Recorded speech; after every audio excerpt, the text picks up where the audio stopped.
Assalamualaikum warahmatullahi wabarakatuh. Kembali lagi bersama saya, Lintang Adedari, mahasiswi Perencanaan Wilayah dan Kota Angkatan 2019, Fakultas Teknik Universitas Jember. Kali ini, saya akan mempresentasikan mengenai dasar geologi lingkungan dan geologi permukaan tanah. Yang pertama, dasar geologi lingkungan. Geologi adalah ilmu yang mempelajari tentang bumi. Bumi meliputi permukaan dan bawah permukaan, batuan sebagai komponen penyusun, serta proses fisik yang membentuk selama waktu geologi. Lingkungan adalah total dari suatu keadaan. Lingkungan meliputi kondisi fisik dan sosial budaya. Kondisi fisik berupa bentuk lahan, air, udara, dan gas. Sedangkan sosial budaya meliputi etika, estetika, ekonomi, dan kenyamanan. Dalam ilmu geologi lingkungan, tidak pernah terlepas dari pemahaman mengenai bumi beserta isi dan aktivitasnya. Berikut adalah 7 konsep geologi lingkungan. Konsep geologi yang pertama, menjelaskan bahwa bumi pada dasarnya merupakan sistem tertutup. Di bumi, terdapat berbagai macam peristiwa yang terjadi karena aktivitas-aktivitas setiap bagian dari bumi. Bumi dikatakan sebagai sistem dengan 4 buah bagian, yaitu atmosfer, hidrosfer, biosfer, dan litosfer. Di setiap bagian sistem itu terjadi berbagai macam aktivitas yang saling berkaitan. Konsep geologi yang kedua menjelaskan bahwa bumi merupakan satu-satunya tempat yang paling sesuai dengan kehidupan manusia. Akan tetapi, sumber daya yang dimiliki sangat terbatas.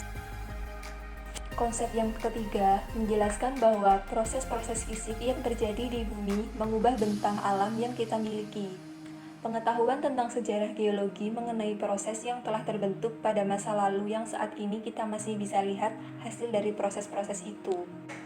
Konsep yang keempat menjelaskan tentang banyak proses alam yang terjadi di bumi yang membahayakan umat manusia. Sebagai contoh, aktivitas gunung berapi yang meletus, tsunami, erosi, longsor, lembah bumi, dan lain sebagainya. Semua bencana itu merupakan dampak dari proses-proses yang terjadi di bumi karena bumi merupakan satu sistem yang terus bergerak. Konsep yang kelima menjelaskan tentang perencanaan penggunaan lahan dan pengairan harus berusaha memperhatikan keseimbangan antara pertimbangan segi ekonomi dan dari segi yang lain seperti estetika. Pertimbangan sumber daya alam dan evaluasi keindahan sebuah kawasan sebelum dilakukannya pembangunan menjadi bagian penting dalam teori environmental impact atau dampak lingkungan.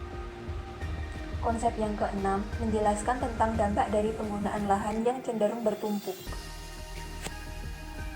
Konsep yang ketujuh menjelaskan tentang komponen fundamental lingkungan merupakan faktor geologi dan pemahaman tentang lingkungan memerlukan beberapa pendekatan melalui ilmu-ilmu kebumian dan disiplin ilmu yang lain yang berhubungan.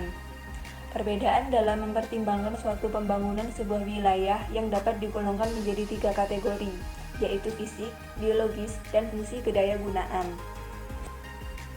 Nah, penjelasan dari faktor fisik yaitu pertimbangan keadaan geografis, proses hidrologi, tipe batuan dan tanah, dan klimatologi. Selanjutnya, faktor biologis yaitu pertimbangan aktivitas makhluk hidup, terutama tumbuhan dan hewan, perubahan keadaan biologis atau proses, spasial analisis terhadap informasi. Yang terakhir, faktor fungsi kedayagunaan, yaitu kegunaan lahan, estetika, keterkaitan antara aktivitas manusia dengan faktor fisik dan biologis, dan peraturan yang mengatur lingkungan. Sekian penjelasan dari saya untuk materi yang pertama. Mohon maaf apabila ada kesalahan. Terima kasih. Dan untuk materi yang kedua, geologi pada permukaan tanah, akan saya jelaskan pada video selanjutnya. Sekian dari saya. Wassalamualaikum warahmatullahi wabarakatuh.